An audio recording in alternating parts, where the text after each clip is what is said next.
If you care about healthy soil and real garden productivity, this is one of those techniques you'll wish you learned years ago.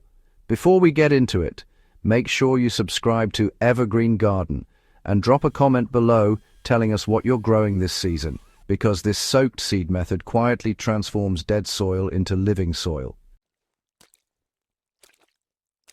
This is not theory. This is something you can do today with materials you already have, and it works whether you garden in beds, orchards, or open ground. Why earthworms respond so aggressively to soaked seeds?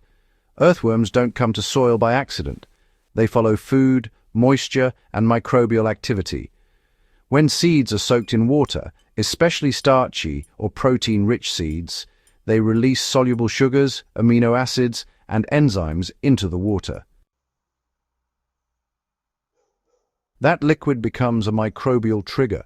When poured into soil, it immediately feeds bacteria and fungi, and earthworms sense that biological activity from surprisingly far away. Worms do not eat seeds directly. They eat the microbes, breaking those seeds down. So, this is why soaked seed water works so much better than simply burying dry organic matter. Seeds like maize, wheat, millet, sorghum, beans, cowpeas, green grams, or even rice are, just ideal for this method. They're dense in carbohydrates and proteins that really fuel microbial explosions once hydrated, and the moment that microbial bloom gets going, worms begin moving toward it through the soil channels they already travel. So, how do you prepare the soaked seed attractant correctly? First, take 1 cup of dry seeds and give them a quick rinse, just to remove any dust or storage residues. Then pop them into a container and add about 4 to 5 cups of clean water. Let the seeds soak for, anywhere from 12 to 24 hours. During this soaking period, you'll notice the water turning cloudy and taking on a slightly sweet smell. That particular scent is, in fact, exactly what worms respond to. Just make sure not to let the seeds ferment aggressively. If you spot any bubbles or pick up a sour odor, it's best to dilute the liquid before using it. After soaking, you'll want to separate the seeds from the liquid. The liquid is actually the worm attractant, but, the soaked seeds themselves shouldn't be wasted. They can be buried shallowly in compost trenches or under mulch, where they'll slowly break down and continue feeding soil life. For application, just dilute the soaking liquid at a ratio of 1 part soaked seed water to 3 parts plain water. This prevents anaerobic conditions and, it helps spread the microbes evenly through the soil profile. So, this method works best in moist soil that isn't compacted. If the ground is dry and hard, that'll really limit movement, You want to apply the diluted solution in the late afternoon or early evening, when soil temperatures are a bit lower and moisture loss is minimal. Just pour it directly onto bare soil, around the plant root zones, or even into shallow trenches between your rows. For garden beds, 1 liter of diluted solution will cover roughly 1 square meter of soil, and for fruit trees, pour about 2 to 3 liters around the drip line, but not directly against the trunk. Within just a few hours, you'll notice microbial activity really starts to increase. And then, within 1 to 3 days, earthworm numbers go up noticeably, especially if the area stays nice and moist. This isn't a one-time miracle, Repeating the application every 2 to 3 weeks builds a permanent worm population, as long as you don't disturb the soil too much. Earthworms are only part of the benefit here. As microbes multiply, soil aggregation improves. Fine particles bind into stable crumbs that hold water and oxygen at the same time. worm castings begin to accumulate, delivering nitrogen, phosphorus, potassium, calcium, and trace minerals in plant-available forms. This method also increases humus formation.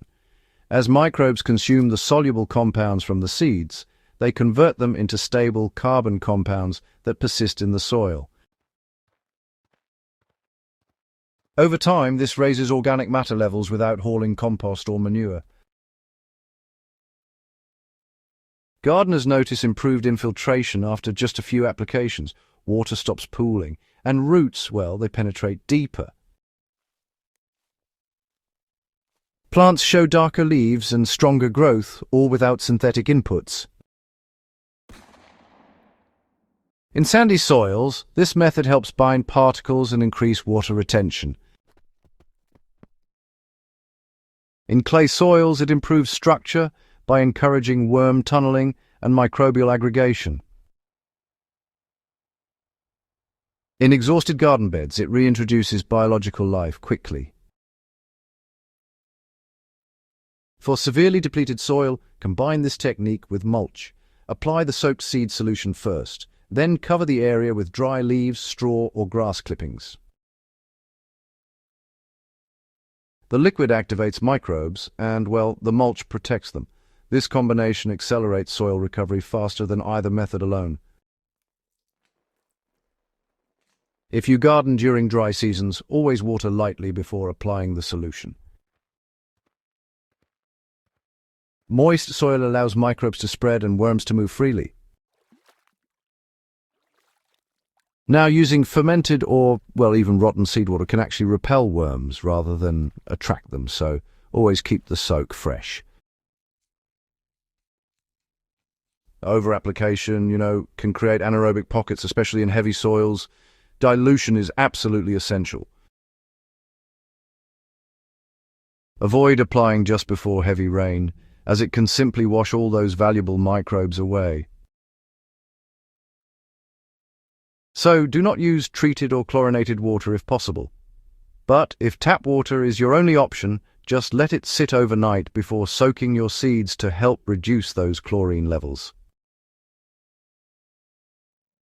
Most importantly, avoid tilling after application. Tillage actually destroys worm channels and microbial networks that you just worked to establish, so it's best to leave the soil undisturbed. This soaked seed trick is cheap, repeatable, scalable, and biologically sound. It doesn't rely on gimmicks or purchased products, and honestly, it aligns with how soil ecosystems actually function. Over time, gardeners using this method report fewer pest issues, stronger root systems, and, well, more consistent yields because, you see, healthy soil tends to regulate itself. This is the kind of technique that quietly transforms gardens season after season, and once worms move in and stay, the soil just becomes easier to manage every year.